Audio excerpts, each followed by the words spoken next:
Secretary Shri Srinivas గారికి, ఇంకా John బాబు గారు, శ్రీరాము గారు, గడ్కర్ గారు, ఇంకెవరైతే శివకుమార్ గారు, కేకే విజయ్ కుమార్ గారు, వీరందరికీ కూడా నా నమస్కారాలు. ఇక్కడ ఉన్న ఉపాధ్యాయ బృందాలందరికీ కూడా నా నమస్కారాలు. ముఖ్యంగా ఆ రోజు అంటే ఇప్పటి వరకు మనం అంబేద్కర్ గారి చరిత్ర గురించి చెప్పుకున్నాం, ఆయన గురించి విశేషాలు చెప్పుకున్నాం, మనం వారు చేసిన పనులు మన సమాజానికి చేసిన పనులు చెప్తున్నాం. ఒకటే ఆ రోజు అసమానతలు గురైన వ్యక్తులు చాలా మంది ఉన్నారు, బట్ ఈయన మాత్రమే ముందుకు వచ్చారు. ఒక ఆయన చెప్పిన కోట ఏంటంటే, సరైన సమయంలో సరైన చర్య తీసుకుంటే దాని ఫలితాలు 10 కాలాలు నిలుస్తాయి.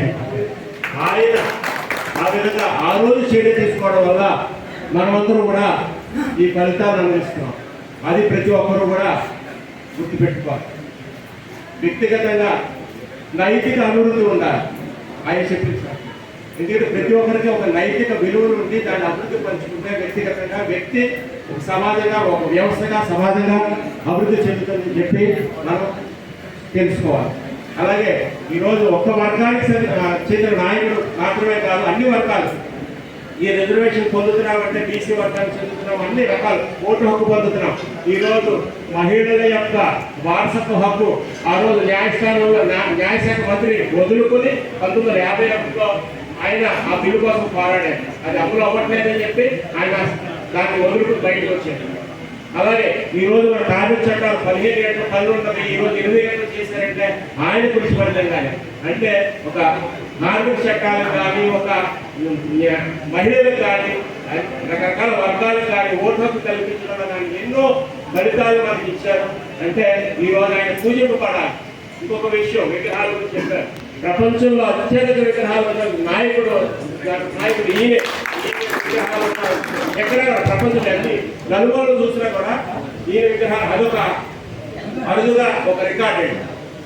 అలాగే ఈయన ఒక వ్యక్తి పిహెచ్డి ఆ రోజు యూనివర్సిటీ అక్కడ చేసినప్పుడు 8 సంవత్సరాలు 4 సంవత్సరాలు చేయవలసిన పిహెచ్డి 3 సంవత్సరాల్లో కంప్లీట్ చేశారు. అంటే ఒక విజ్ఞానమే వ్యక్తి యొక్క పరిస్థితిని మారుతుంది, వ్యవస్థ యొక్క పరిస్థితి మారుతుందని చెప్పి విశ్వసించిన వ్యక్తులు ఆయన మొదటి వారు.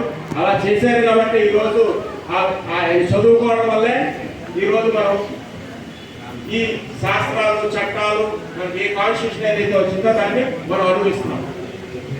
ఒకరోజు అగ్రవర్ణాల చేత బాధింపబడి దాని నుంచి బయటకు వచ్చారు. ఆయన అగ్రవర్ణాల యొక్క పేరునే ఆయనకి ఇంటి పేరుగా పెట్టుకున్నారు.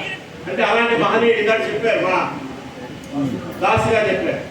అత్యంత ఎవరైతే విశ్వసనీయతకు మారు పేరు ఆయన చెప్పారు.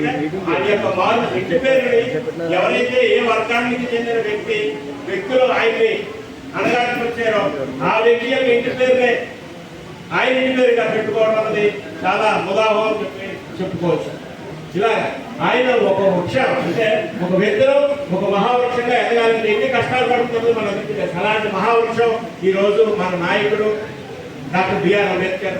వారిని చూపిన మార్గంలో మనందరూ కూడా పయనించాలని చెప్పి అందరికీ కోరుకుంటూ థ్యాంక్ యూ. జై భీమ్.